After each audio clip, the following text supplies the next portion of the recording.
Hi, എൻ്റെ പേര് Lino. ഞാൻ ക്രിങ്കിലെ ഫ്രണ്ട് ആൻഡ് ഡെവലപ്പറാണ്. ഹലോ, എൻ്റെ പേര് അലീന. ഞാൻ R&D സൈക്കോളജിസ്റ്റ് ആണ്. സോ ഞങ്ങൾ ഇന്നിവിടെ ഡിസ്കസ് ചെയ്യുന്നത് psychology and technologies mix together.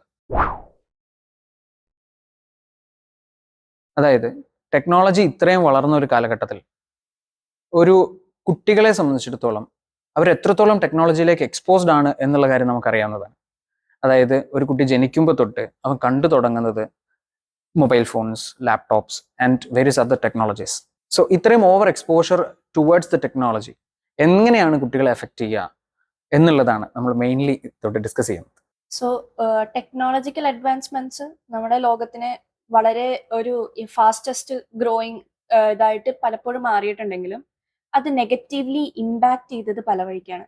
Mainly psychologically ആണ് നെഗറ്റീവ്ലി ഇമ്പാക്ട് ചെയ്തിരിക്കുന്നത്. കുഞ്ഞിലെ ജനിച്ച് നടക്കാൻ പ്രായം തുടങ്ങുന്നത് മുതൽ അല്ലെങ്കിൽ ഭക്ഷണം കഴിക്കാൻ തുടങ്ങുന്ന പ്രായം മുതൽ അവര് ടെക്നോളജിയോടെ ഭയങ്കരമായിട്ട് എക്സ്പോസ്ഡ് ആവുകയാണ്. അതായത് ആദ്യത്തെ തുടക്കം തന്നെ ഈ ഫുഡ് കഴിക്കുന്ന ഒരു കാര്യത്തിലേക്ക് വരുമ്പോൾ ഫുഡ് കഴിക്കാൻ വാശി പിടിക്കുന്ന സമയത്ത് ഒരു കാർട്ടൂൺ വെച്ച് കൊടുക്കുകയോ അല്ലെങ്കിൽ സ്ക്രീനിലായിട്ട് എന്തെങ്കിലും ഒരു പ്രോഗ്രാം വെച്ച് കൊടുക്കുകയോ പിന്നീട് അതൊരു ശീലമായി പോകുന്ന ഒരു അവസ്ഥയിലേക്ക് മാറുന്നുണ്ട്. പിന്നീട് ആ ഒരു എമൗണ്ട് ഓഫ് അഡിക്ഷൻ കൺട്രോൾ ചെയ്യാൻ പറ്റാതാവുകയും പിള്ളേർ അതിനു വേണ്ടി വാശി പിടിക്കുന്ന ഒരു അവസ്ഥയിലേക്ക് വരെ ഇപ്പൊ മാറുന്നുണ്ട്.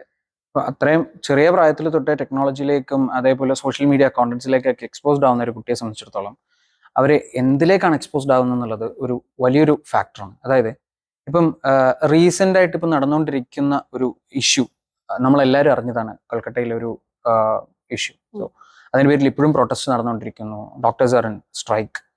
സോ ഇന്നലെ അല്ലെങ്കിൽ ഈ കഴിഞ്ഞ കുറച്ച് ദിവസങ്ങളായിട്ട് നമ്മളുടെ എല്ലാം ഇൻസ്റ്റഗ്രാമിലേക്ക് വന്ന ഒരു ഫീഡാണ് ഇതിനെ സംബന്ധിച്ചിടത്തോളം കോമൻസ്, ഇതിന്റെ ഈ സ്റ്റോറി ഓരോരുത്തർ ഷെയർ ചെയ്യുന്ന പെർസ്പെക്റ്റീവ്സ്, ഇതിൽ നടന്നിരുന്ന അത് എല്ലാവർക്കും സങ്കടം ഉണ്ടാക്കുന്ന ഒരു കാര്യമാണ് നടന്നിട്ടുള്ളത്. പക്ഷെ അതിനെ പോലും വളരെ ഹ്യൂമറൈസ് ചെയ്തുകൊണ്ട് അതിനെ പോലും വളരെ തമാശയാക്കിക്കൊണ്ടും ഒരു അശ്ലീല ചൊവ്വയുള്ള ഒരു കമന്റ്സിലൂടെ അല്ലെങ്കിൽ ആ രീതിയിൽ അതിനെ വൾഗറാക്കിക്കൊണ്ട് ചിത്രീകരിച്ച ഒരു പറ്റം ആൾക്കാരുടെ കമന്റ്സ് ആണ് എല്ലാവർക്കും വന്നത്. ഇവരെ എക്സ്പോസ് ചെയ്യണം എന്ന് പറഞ്ഞിട്ട് കുറെ പേര് സ്റ്റോറി ഇട്ടു. അപ്പോൾ ഇവർ മാത്രമാണോ ഇതിലെ ഒരു കുറ്റവാളികൾ, അല്ലെങ്കിൽ ഇവരെ മാത്രം നമുക്ക് പഴിചാരാൻ പറ്റുമോ എന്നുള്ളതാണ് എൻ്റെ ഒരു സംശയം. കാരണം ഒരു കുട്ടിയെ സംബന്ധിച്ചിടത്തോളം, ഒരു അഡൾട്ടിനെ സംബന്ധിച്ചിടത്തോളം ടെക്നോളജിയിലേക്ക് ഇത്ര എക്സ്പോസ്ഡ് ആവുന്നതും സോഷ്യൽ മീഡിയയിലേക്ക് ഇത്ര എക്സ്പോസ്ഡ് ആവുന്നതും നമ്മൾ പറയുമ്പോഴും ഇവർ എക്സ്പോസ്ഡ് ആവുന്നത് ആക്ച്വലി ഒരുപാട് തോട്ട്സിലേക്കാണ്. അതായത് ഒരു കാര്യം നമ്മൾ കുറേ പ്രാവശ്യം പറയുകയും അതിനെ വളരെ നോർമലൈസ് ചെയ്യുമ്പോഴും അത് ഒരു കോമൺ മാറ്ററായി മാറുകയാണ് ചെയ്യുന്നത്. അതായത് നമ്മൾ ഇപ്പോൾ ഇവിടെ കണ്ടുകൊണ്ടിരിക്കുന്ന ഈ ഇഷ്യൂസ് പോലും ഇതൊരു തെറ്റായിക്കൊണ്ട് പോലും മനസ്സിലാക്കാതെയാണ് ഇവരിത് ഇടുന്നത്. കാരണം ഇന്ന് ഏത് ഫോട്ടോയുടെ ആണെങ്കിലും വീഡിയോസിന്റെ ആണെങ്കിലും സോഷ്യൽ മീഡിയ കോണ്ടന്റ്സിന്റെ കമന്റ് സെക്ഷൻ നമ്മൾ എടുത്തു നോക്കിക്കഴിഞ്ഞാൽ അതിനകത്ത് ഒരു വൾഗർ കമന്റ്സ് എങ്കിലും വളരെ തമാശ രീതിയിൽ അത് പറയുന്നുണ്ടാവും. അപ്പൊ അതിന്റെ ഒരു ആഫ്റ്റർ എഫക്റ്റ് ആയിക്കൊണ്ടല്ലേ നമ്മളിപ്പോ കാണുന്ന ഓരോ ഇഷ്യൂസും വരുന്നത്. In simple terms violence is normalised. Or എന്ത് ഇപ്പോൾ ലൈക്ക് സൊസൈറ്റി എന്ത് ആക്സെപ്റ്റ് ചെയ്താലും അത് നോർമലൈസ്ഡ് ആയ ഒരു ഇത്. അതായത് ഇപ്പൊ നമ്മൾ പല കമന്റ്സ് വായിച്ച സമയത്ത് നമുക്ക് തോന്നിയിട്ടുണ്ട്, അതായത് റേപ്പ് കൾച്ചർ ആക്സെപ്റ്റ് ചെയ്യുന്ന വിധത്തിലുള്ള പല കമന്റ്സും നമ്മൾ കണ്ടിട്ടുണ്ട്. അതായത് ആ ഒരു person, she was a woman, so she should be she or he, let it be any one on the place, but അവരെ റെസ്പെക്ട് ചെയ്യുക എന്നൊരു നേച്ചർ നമ്മൾ എന്നും ഹോൾഡ് ചെയ്യണം. ഒരു പേഴ്സണോട് കാണിക്കുന്ന ഒരു മിനിമം റെസ്പെക്ട് എങ്കിലും, but which is not even seen in those people. അതായത് ആ കോമന്റ് സെക്ഷൻ വായിച്ച് കഴിയുമ്പോൾ തന്നെ നമ്മുടെ like will be feeling so sad and like where the society is actually going എന്നൊരു സ്റ്റേറ്റ്മെന്റ് നമ്മുടെ ഉള്ളിൽ തോന്നും. And also they are not only just the culprits, ഒരിക്കലും അല്ല. അതിൽ ഓരോരുത്തർക്കും ലൈക്ക് ആക്ച്വലി ഒരു പങ്കുണ്ട്, സോഷ്യൽ മീഡിയക്ക് പങ്കുണ്ട്, ഈ മൂവീസ് അല്ലെങ്കിൽ നമ്മൾ കാണുന്ന മീഡിയക്ക്, ഈവൻ എല്ലാ മീഡിയാസിലും അതിനൊരു ഇമ്പോർട്ടൻ്റ് ആയ ഒരു പങ്ക് കാണുന്നുണ്ട്. ഈവൻ നമ്മൾ മിക്ക മൂവീസിലും വയലൻസ് ഇസ് നോർമലൈസ്ഡ്.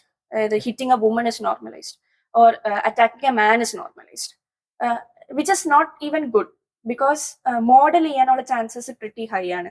നമ്മൾ തന്നെ പല ഇപ്പോൾ ക്രൈം റിലേറ്റഡ് ആയിട്ടുള്ളതും, അതായത് ഇപ്പോൾ which is only should be seen by an adult, അത് കണ്ടിട്ട് പോലും ആൾക്കാർ ആ same amount of crimes admit ചെയ്തതായിട്ട് പലപ്പോഴും കണ്ടിട്ടുണ്ട്. സോ നമ്മൾ ഇത്രയും നേരം ഡിസ്കസ് ചെയ്തത് ഇതിന്റെ ഒരു എക്സ്ട്രീം വെർഷൻ ആണ്. അതായത് യാതൊരു ഇമോഷൻസിനെ പറ്റിയുള്ള ഒരു ഇതില്ലാതെ എന്തിനേയും നമുക്ക് തമാശ ആക്കാം എന്നുള്ള ഒരു തോട്ടിലേക്ക് എത്തുന്ന, അല്ലെങ്കിൽ വളരെ നോർമലൈസ്ഡ് ആയിക്കൊണ്ട് ഈ ഒരു കാര്യങ്ങളൊക്കെ സംസാരിക്കുക എന്ന് പറയുന്നത് ഇതിൻ്റെ ഒരു എക്സ്ട്രീം വെർഷനാണ്. പക്ഷെ ഇത് തുടങ്ങുന്നത് വളരെ ചെറിയ പ്രായത്തിൽ നിന്നാണ്. അതായത് നമ്മൾ സ്കൂളിൽ പഠിക്കുമ്പോഴും നമ്മൾ കോളേജ് പഠിക്കുമ്പോഴും നമ്മൾ കാണുന്ന, കേൾക്കുന്ന, അറിയുന്ന കാര്യങ്ങളെ കൊണ്ട് തുടങ്ങുന്നു ഇതിൻ്റെ ഈ ഒരു ക്യാരക്ടറിൻ്റെ ഡെവലപ്മെൻറ്റ്. അലീനയ്ക്ക് എന്താ അതിനകത്ത് പറയാനുള്ളത് ആസ് എ സൈക്കോളജിസ്റ്റ്? അത് ശരിയല്ലേ? ക്യാരക്ടർ ഡെവലപ്മെന്റ് യെസ്, നമ്മൾ ലൈക്ക് സോഷ്യലി ഇൻവോൾവ് ചെയ്യുന്ന സമയത്താണ് നമ്മൾ ഏറ്റവും കൂടുതൽ ലൈക്ക് എൻവയൺമെന്റ് ചെയ്ത് അല്ലെങ്കിൽ ചുറ്റുപാടിൽ നിന്നുള്ള ക്യാരക്ടേഴ്സ് നമ്മൾ എടുക്കുന്നത്. നമ്മൾ സ്കൂളിൽ പോകുമ്പോൾ നമ്മൾ നമ്മളുടെ ഫ്രണ്ട്സിൽ നിന്നും ക്ലാസ്മേറ്റ്സിൽ നിന്നൊക്കെ ചെറിയ ചെറിയ ശീലങ്ങൾ നമ്മൾ എടുക്കും, ചെറിയ ചെറിയ കാര്യങ്ങൾ നമ്മൾ എടുക്കും. അപ്പൊ അതേപോലെ തന്നെയാണ് മീഡിയയുടെ ഇൻഫ്ലുവൻസ് എന്ന് പറയുന്നത്. അതായത് ഒരു സിനിമ കാണുമ്പോൾ ലൈക്ക് ഒരാളെ നമുക്ക് ഇങ്ങനെ അറ്റാക്ക് ചെയ്യാൻ പറ്റും, ഒരാളെ നമുക്ക് ഇങ്ങനെ അറ്റാക്ക് ചെയ്ത് കഴിഞ്ഞാൽ ലോകം പ്രശംസിക്കും, അല്ലെങ്കിൽ നമ്മുടെ ചുറ്റുമുള്ള ആൾക്കാർ നമ്മളെ ഭയങ്കരമായിട്ട് അപ്രീഷിയേറ്റ് ചെയ്യും. അങ്ങനത്തെ ചിന്തകൾ പോലും ചിലപ്പോഴൊക്കെ ഇതേപോലത്തെ ക്യാരക്ടേഴ്സ് ഡെവലപ്പ് ചെയ്യാൻ ഭയങ്കരമായിട്ട് ഹെൽപ്പ് ചെയ്യും. അതായത് ഒരു പ്രേസ് പോലും അതിനെ ഭയങ്കരമായിട്ട് ഇൻഫ്ലുവൻസ് ചെയ്യുന്നുള്ളതാണ് ഒരു മേജർ തിങ്. ഇപ്പം എൻ്റെ സ്കൂൾ ലൈഫിൽ നിന്നും എൻ്റെ കോളേജ് ലൈഫിൽ നിന്നും ഒക്കെ അലീനയ്ക്കാണെങ്കിലും നമ്മുടെ ഒരു പഠന കാലഘട്ടത്തിൽ തന്നെയുള്ള ഒരുപാട് കാര്യങ്ങൾ അതിനെ റിലേറ്റ് ചെയ്ത് നമുക്ക് പറയാനുണ്ടാവും. ഒരുപാടുണ്ട്. അത് നമുക്ക് അടുത്ത എപ്പിസോഡിൽ ഡിസ്കസ് ചെയ്യാം. So today we R winding up. Stay tuned for the next video. Kring, fulfilling parenting dreams.